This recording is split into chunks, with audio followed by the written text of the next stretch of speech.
Larry Cuenca Silva, born in 1937, was a Filipino comedian, film actor, television personality, boxer, and politician.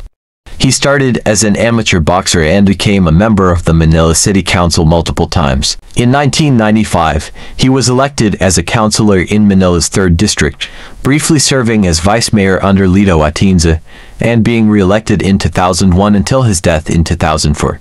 Silva passed away on Sunday, April 27, 2004, because of kidney failure. Hindi totoo yun. Ako ang mahal ni Meli. Madalas nga yan sabihin sa akin asar na asar siya kay Kiko. Sinakot na niya ako, malapit na ako kami ng kasal eh. Aba, hindi ko malayo yun. Alam naman ninyo ang taong nabibigo kung ano-ano pumapasok sa isip. At isa pa, kung akong pumatay sa kanya, eh hindi ko na siya gagamitan ng boga. Kaya ko naman siyang patayin kahit na wala akong sandata. Tinatanong. Kasi hindi ko ubos maisip kung bakit sige ko ay pinakawalan din. Ayon sa mga pulis, ang motibo ng pagpatay kay Meli ay pagsiselos. Dahil wala kami naliligaw kay Meli. At natidya kong hindi akong pumatay. Tsak na sige ko na.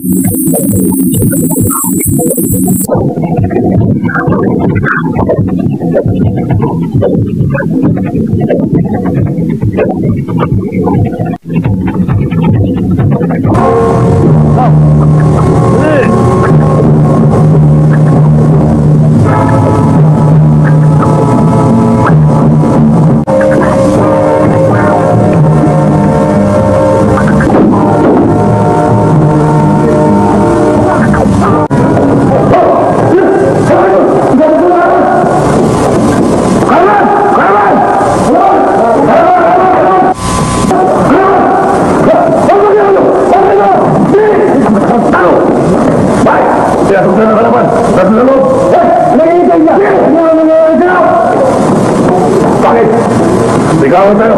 Nandun sa loob. Ang bala. Huwag na. Lalong naman na yan eh. Delikado pa nagay natin. Ang mabuti pa kung mga... Sana!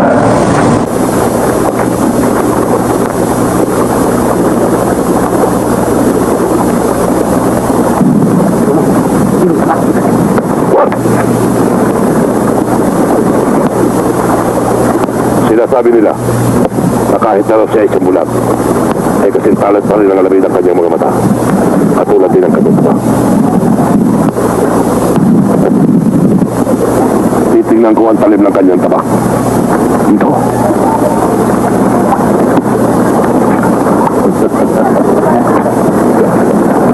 Nagising para magtrabaho pero ano? Ano?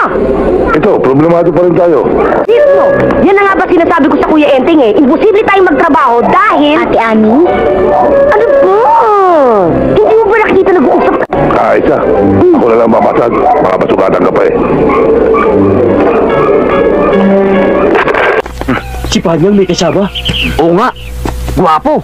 Mukhang masusulot ka. Panyang! Napupunta ako sa palengke. Na para bang nanlalamig ka na sa akin. Ito pa! Ito bang itsula nito? Ano?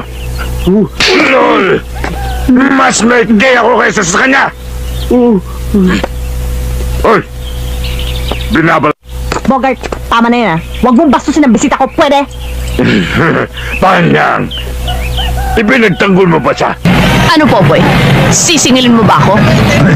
Alam mo namang napag-uutusan lamang ako ng ante ko eh. Kung gusto mo, bibigyan pa kita ng puhunan. Ano yung nababalitaan ko ah? Binubrus ko mo na yung mga kasamahan ko dito. Huwag mong gagawin yun ah. Baka gusto mo magkaroon ng bulak ang ilong mo.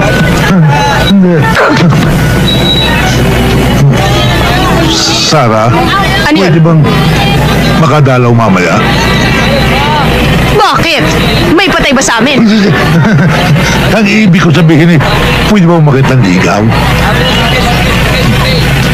O sige.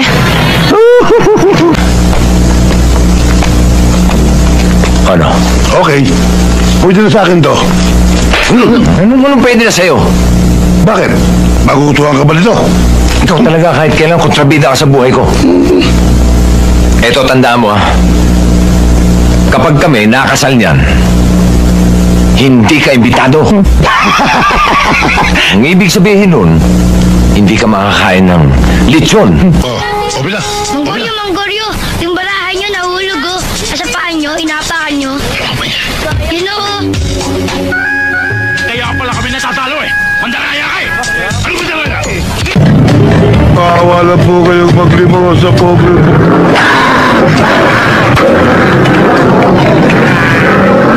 Galing mo ako sa taxi kay Ma'am Pedro. Pero ayon mo sa kanya, wala doon ang pangalan ko. Kaya sa inyo pa.